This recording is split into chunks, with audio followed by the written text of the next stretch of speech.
Information Literacy and Our Teens by Janina Majeran. What is information literacy? IL is being one's own reference librarian. You determine the need for information, look it up, and then determine if what you discovered is legitimate. Just because it came from the internet does not mean that it's true. According to Flanagan and Metzger, 45% of users say that the internet contributed to a decision they made regarding their health, finances, and career training. What can we do to teach our teens how to look at websites critically and to not blindly believe what is being presented to them? The Association of College and Research Libraries encourages the teachings of IL and has a set of standards for teachers and librarians to follow. The outcomes are to help learners develop IL and practice critical thinking and discernment when reviewing information. So what are the hunting and gathering practices of teens? There are four main types: conferred, tabulated, reputed, emergent. Conferred credibility relates to information that is recommended by the experts in a field. For example, your doctor telling you a website to go to check out information on an ailment.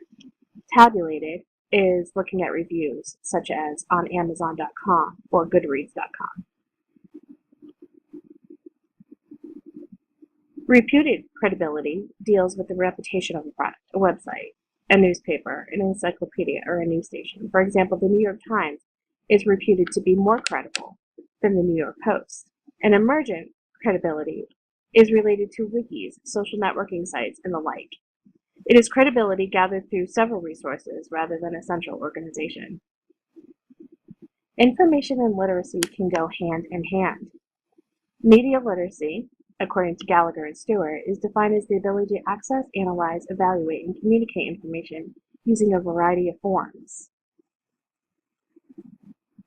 How do we analyze information? Gallagher and Stewart say that we must examine how the media can influence us in terms of how we think, feel, and behave.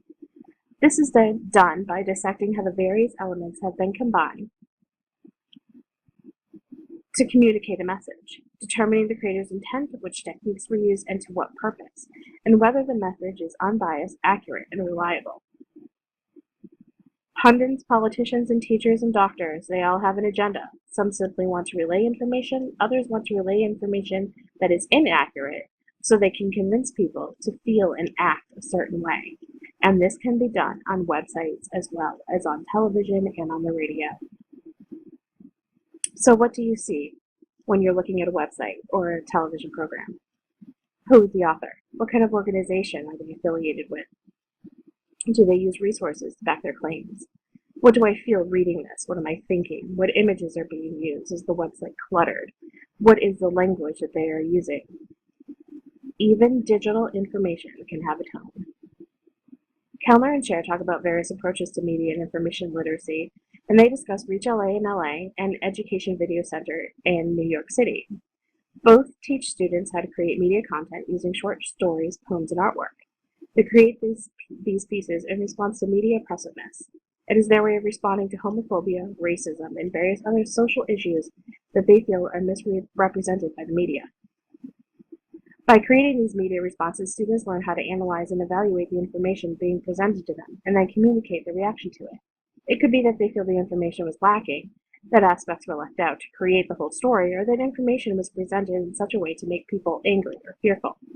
In creating their own piece, they learn how to use tricks of the trade to sway others to their side. Fischetti proposes using virtual environments as a way to teach kids information literacy.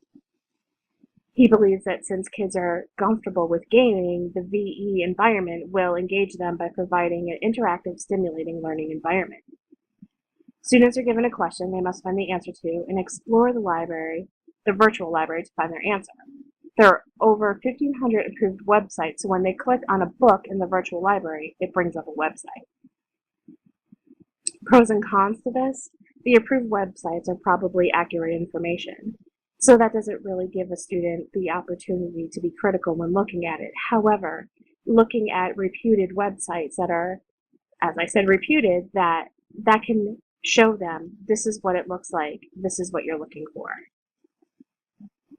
And Gilton believes that public libraries should take up the task of being informed of what projects are coming up for students in their community and preparing materials for them to peruse when they come in looking for information. She stresses the importance of public libraries working with school librarians to better help students and creating online tutorials to help them effectively research and decipher information. Information literacy is not a new concept. There is no definitive way to teach our teens IL, but I believe that working with them, and in some cases with them, learning with them, to discover new skills and practices to analyze information can help generate new ideas and new approaches to IL.